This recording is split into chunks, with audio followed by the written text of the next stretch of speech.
So hey, my name is Kush. I'm going to talk about the evolution of search. It's basically a history talk about the developments in the field of information retrieval over the last millennia, centuries, last few decades, and what's going on right now. What's up? Oh, sorry. Cool. So yeah, because there's going to be a lot of stuff, I'm going to try and rush through it without rushing through it, hopefully.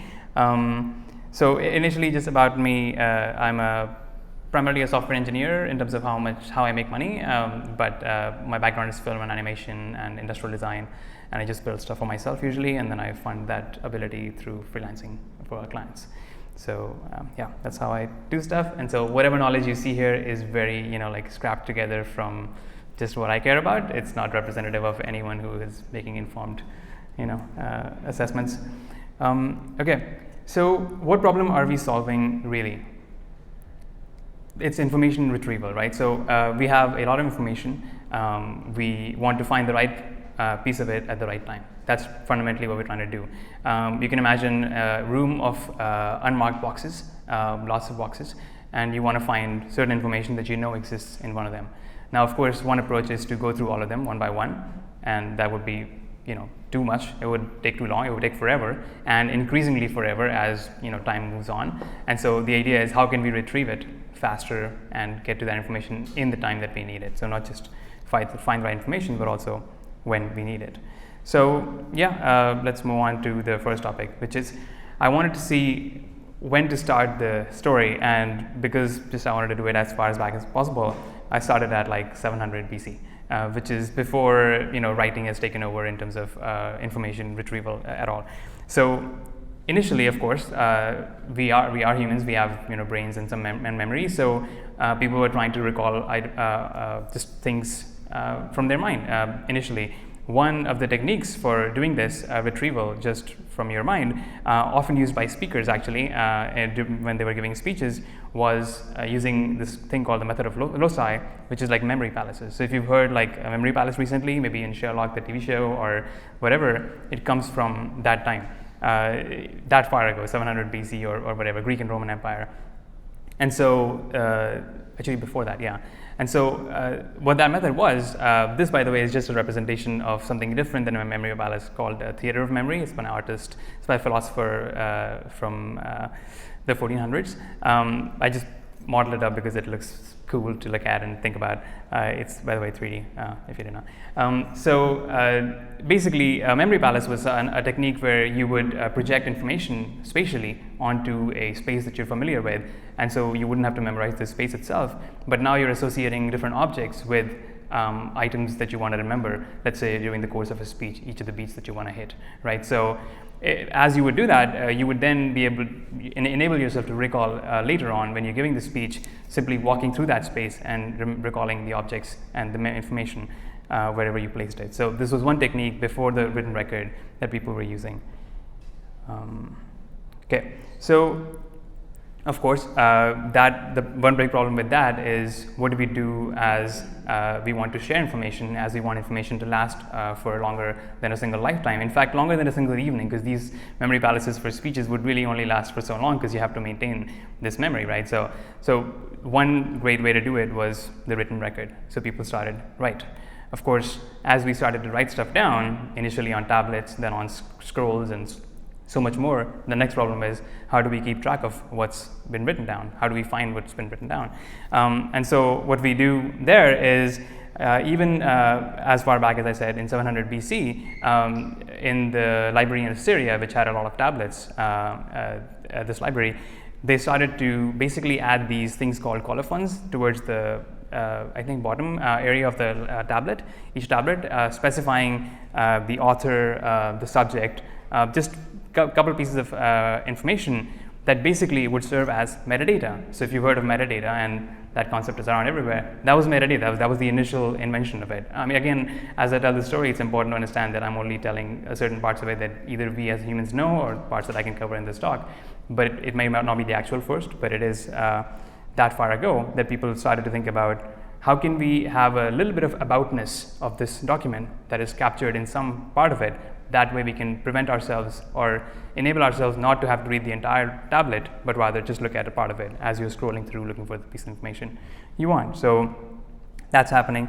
Of course, as things scale up in the Library of Alexandria, 300 BC or 3rd BC, we have 300. We have like 500,000 scrolls, like by some approximation, which is a lot of them stored everywhere. And so even this idea of tagging scrolls, and there were various ways that people would do that, was not enough, because even if you did walk around the entire library and look through all the tags to find the information you wanted, that's too much work.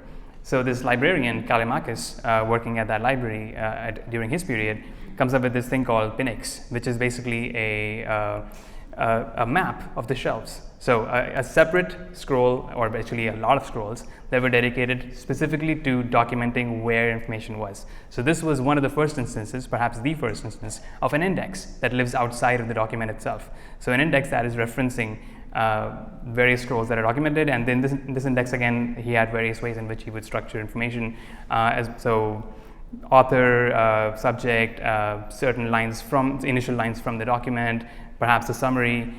Really is quite cool. Like that far ago, they were already thinking about this idea of an index, and we use exactly that technology right now. So there's a lot of lessons from history that are worth thinking about. As we move forward into the next thousands of years, I'm going to jump to the printing press, where it really blew up the supply of knowledge sharing. We had printers in every city.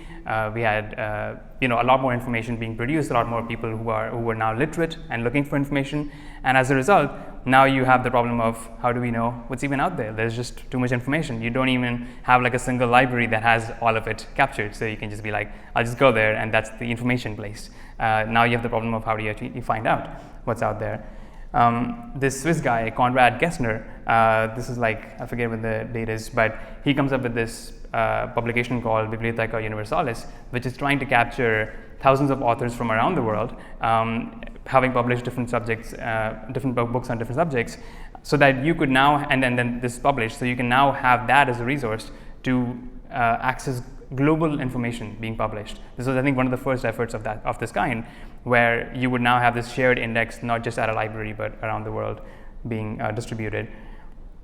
So briefly, in 1605 and around that time, people are also not just thinking about how do we catalog just books by themselves and what they represent as knowledge that you can find later, but also how do we organize knowledge in general? Like, do we organize it through themes? Do we organize them through domains? Francis Bacon has his contribution in 1605. He's talking about having memory, reason, and imagination, which is like three axes in which you can pretty much categorize all knowledge.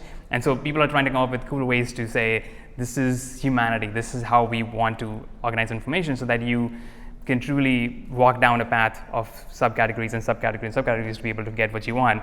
Frankly, I was quite happy to see that even in Alexandria, the Pinix by Callimachus had a miscellaneous section, because I always have a miscellaneous section in my directories. They're the largest ones, obviously. But even then, they acknowledge that there's documents that you simply could not place well enough. So as time is passing by, oh, by the way, I should probably just do this little visual for that. Little books, as you hover over them, they kind of tilt up, whatever. So I was having too much fun with 3JS.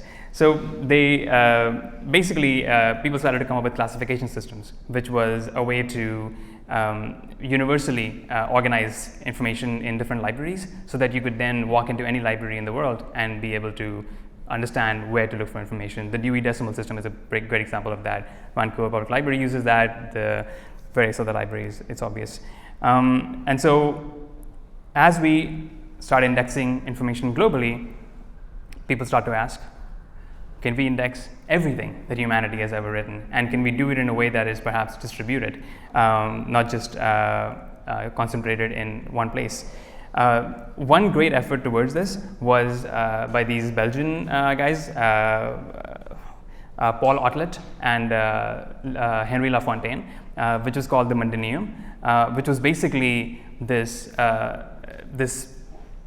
guess initially it was a building, it was a place where they had just like there's walls of these shelves with card catalogs, which was basically an idea introduced by Charles Carter a while before that, which would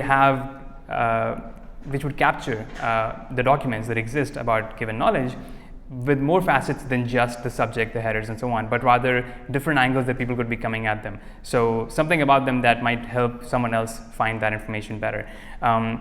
Before I jump off this point about this library, this was a distributed system in the sense that people would be able to basically mail in their questions, and then they would, on paper, they'll figure out and then write the answer and send them back to people around the world. This is a global effort by these guys. And so just quickly, the idea of classifying information from various angles, not just a top-down classification, became quite in vogue around the time. One of the guys, S.R. Ranganathan from India, a librarian, was talking about how basically a set of rules or a set of laws that he was writing about the philosophy change in this field. Let's organize information not for the librarian to find for the user, for the reader, but rather organize information for the reader itself. And these card catalogs and other efforts were somewhat in that direction. In fact, he talked about facets, this idea of multiple dimensions, in such a way that you can think of a straight line being drawn from that to filters for e-commerce websites. Category, brand, price. These are, you can see the echoes in what he was talking about back then. What else? So yeah, like I said, almost a paper-powered search engine exists. This is like the 30s, I guess, which leads kind of nicely into the invention of computers or the proliferation of it. And as computers are now in a lot more places, people are starting to wonder, what if we could use computers to process information, process text as data, just data, not sacred literature that we have to read and understand the meaning of, but just as raw information, and perhaps manipulate it, do something with it that would be useful. In this effort, one of the first people that really started to play and process information was Hans-Peter Loon at IBM. This is like, I forget what the year was, but he introduces this idea of automatically extracting abstracts from documents by using the frequency of words that occurred and having certain normalization around how often some baseline words occur everywhere. And another concept of keyword in context in terms of how to display that information, which was or quick, which was basically how you can draw a line from that to Google 10 blue links, where if you see like, here's my search query and here's my search query in the context of where it appears in the document. He's talking about it then, and they're building systems like that already automated with computers. And even now, it seemed like a really great way to display information, at least for the last 20 years that Google and other people were using it. So again, the solution there was yes, and I'll get more into the statistics part, but also mechanized indexing. So there's too much information, we need to handle the scale, and so now we're going to use computers to even abstract the metadata about those documents. Next question was, and by the way, no more visuals here. There's like a visualization at the end, but I ran out of time. Next question is, could relevance be quantified? This is an awesome contribution by this guy named Cyril Cleverton in Cleverton, this library in Cleverton, aeronautics library, where he started to think about how could we measure the fact that we're doing retrieval and so on now with computers. And he came up with a specific data set, a curated data set of documents as well as queries, and then gathered the judgments of people around in that field of what was relevant and what was not, and how many for each query. And as a result, now he had a ground truth data set that he could use against various algorithms, and he published it as well, so people could now use against the various algorithms that they were approaching for retrieval. And this, funny enough, was actually one of the first contributions of this kind into the field, where people really started to measure it electronically, and so now you can actually compare approaches across the world and actually say, my approach for doing this is better, or the old school way of just this or that is better. Two concepts that he introduced that you may now still be familiar with are precision and recall. This is Cleverden's work. Precision being how many of the documents that were retrieved by a given mechanism were relevant, and recall being how many of the relevant documents that exist were actually retrieved. Maybe it sounds like a tongue twister, but if you think about it twice, it's pretty obvious what it's saying, and it's very cool. So this data set, this publication, as well as these sort of guidance around how to measure became sort of forced to really expedite research and the comparison of it between people. Building from that, next question becomes, how do we tell signal from noise? Basically, as we are now, again, having increasing amount of data, as well as we process text, through computers, perhaps there's a way in which we can enhance the signal. Perhaps there's a way in which we can actually truly get to the essence of each document better than simply treating each word as equal. So let's see, what do I want to talk about? Okay, so the most exciting development around this field was this by this guy named Gerard Salton, which he introduced the vector space model. So if you've heard of like vector search, vector databases, this is from like the 70s, so like 50 years ago. So if you're using it right now, it's from back then. And he introduced this idea of creating basically a vector. A vector is basically like a set of coordinates in a point in space, or even on a very simple level, it's just a list of numbers, right? So the list of numbers, perhaps in his approach, could be derived from, let's say you have a vocabulary of 10,000 words that exist in English, and you have a vector which is like a list of numbers, and you basically are going from word counts. So has this count, though has this count, horse has this count in the given document. Most of them probably 0, some of them quite high, and some of them highlighted. So this is basically a list of numbers, but you can use it as a coordinate in space, in obviously more than 2D space. But as a result of this, and if you do the same thing for the query that the user is asking, you could now compare, just on a very simple level, you could compare the two vectors, the two lists, and have a certain sense of the relevance of the document to the query. It just worked, and there's many approaches that built on top of it, and we're still using it. We're just exploring better and better ways of building those vectors, better and better ways of comparing them, or just making them more real time, and I'll get into that in a moment.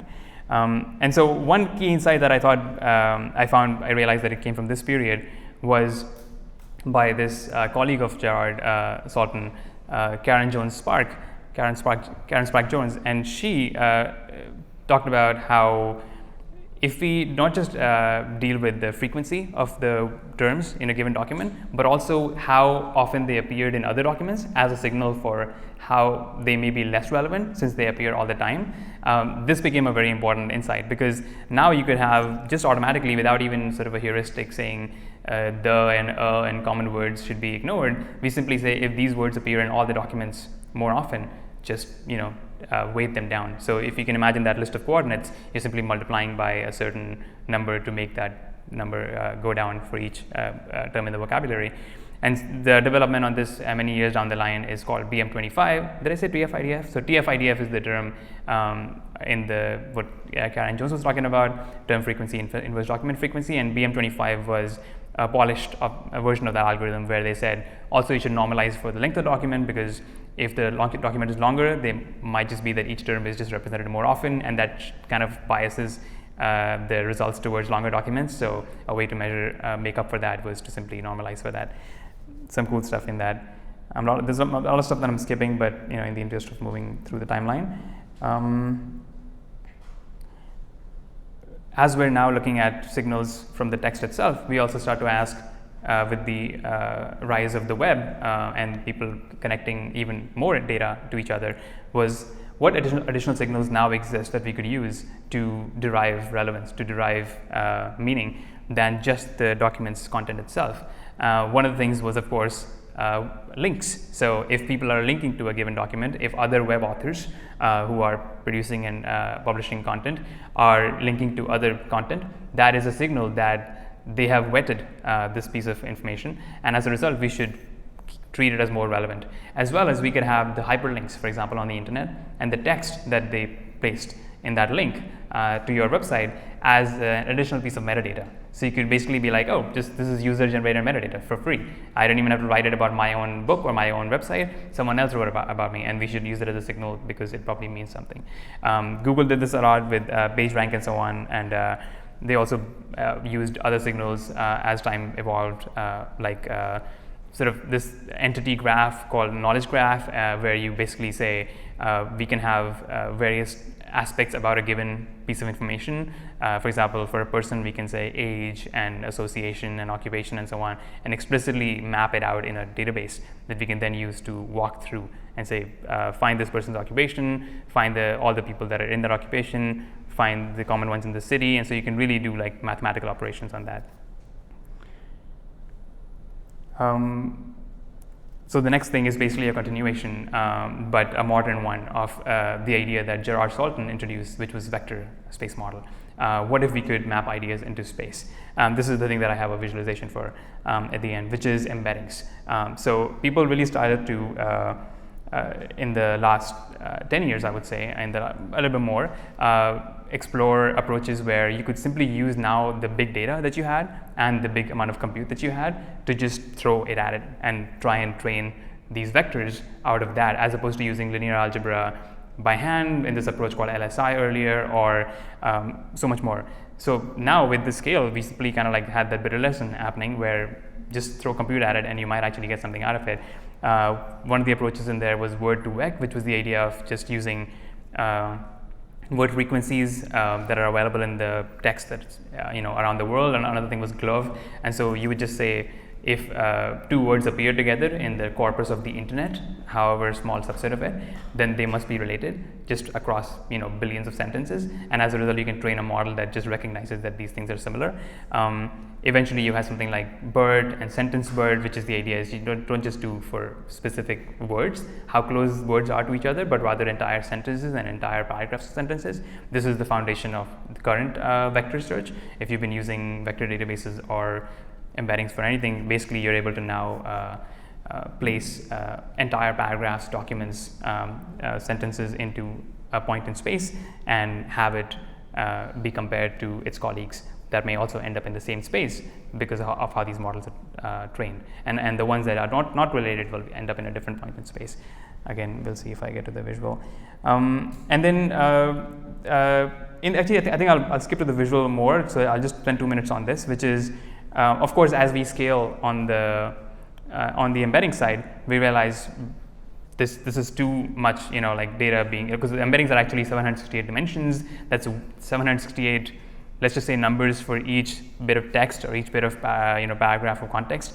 And now you have hundreds of documents or really billions of documents, and you're comparing them. Brute force comparison, not going to work. So now you have to do computer engineering to try and come up with indexes that are more optimal. And so this thing called approximate nearest neighbor, ANN, became very popular, and various algorithms for it, one being HNSW, hierarchical navigable small worlds, which allows you to basically just do sort of constant time search in vector space. It's slightly less accurate, but you get a lot of the way there, which is good enough. Again, precision recall. If how far on that line can you walk while keeping the results faithful. And finally, can we recreate the human experience? This is the modern question. This is the current with AI, with natural language processing, natural language understanding being a lot more feasible. We started to ask, well, can we just recreate the experience of the Library of Alexandria, where we just go to a librarian, we ask a question that they perhaps are an expert about, or at least they have a knowledge about where the information lies. They grab the sources from all these things that we've learned, BM25, vector search, dense, sparse together. And then in addition to that, we use those sources, those documents, as a way to synthesize a natural language response. So in any of these modern apps that use language models, you simply take those retrieved documents, create a natural language response, make sure you cite the actual documents that you're referencing so the user can check the work, and now you have a lot more of a human experience of building search. So just briefly, to give you a bit more intuition around how embeddings work, I have this visual where basically, I'm going to go right through this one. Let's go to this one.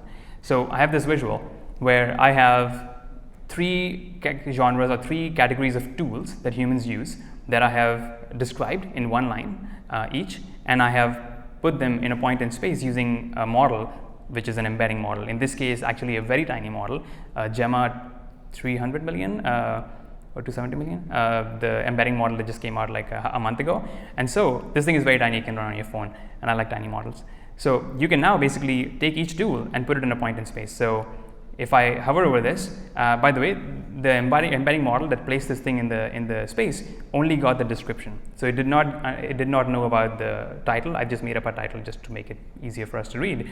But we simply use the description of these things: tool for chopping food, tool for chopping and mixing food, for cutting food, tool for learning about garden landscape, decorative ground cover, sanding wood surfaces, cutting wood shapes, projecting level lines, sharpening blades. So you can see there's like a sense of direction here, where as these points were put into space, there seems to be like a cluster of food related stuff here. There seems to be a gardening related stuff thing going on here, and there seems to be a wood related stuff here, woodworking.